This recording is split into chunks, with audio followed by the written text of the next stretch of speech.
I want to talk about other people. This afternoon I met up with a person for the first time, a person that's been following my channel for a year, and we had a long walk in the search for a dammsugare, a punch roll, which is a small piece of, a cake, a pastry. And we walked long and far, and we ended up in a place where they didn't have it, but we had a chocolate ball instead. We had a chocolate ball instead.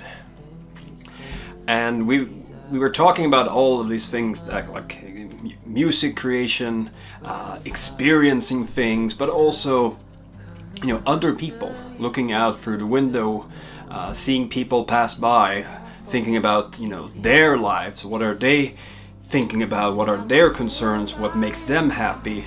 And just as we were being shoved out of this little coffee place, I asked the girl working there, saying that we're doing these observations, and I asked her, what's your plan? What's your 5-year plan? What makes you happy?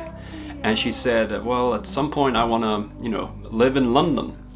I want to go to London because in London they speak English as opposed to Paris, which is, I guess true because of first language preferences. And that was sort of it. It was a very short interaction. I didn't want to ask her what's your name and stuff, because it always, in Sweden we don't approach each other like that, but since I was with a friend who was from England, we spoke English, and then it becomes less Swedish in a way.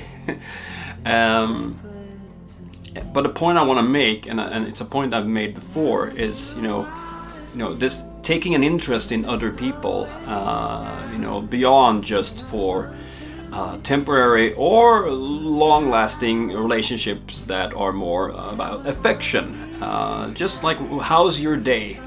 Listening to other people and giving other people the chance to share their dreams and their hopes, even if it's only for that one time. I mean, this coffee shop is in an area that I don't move in very often, so I have no idea if I will ever run into her again.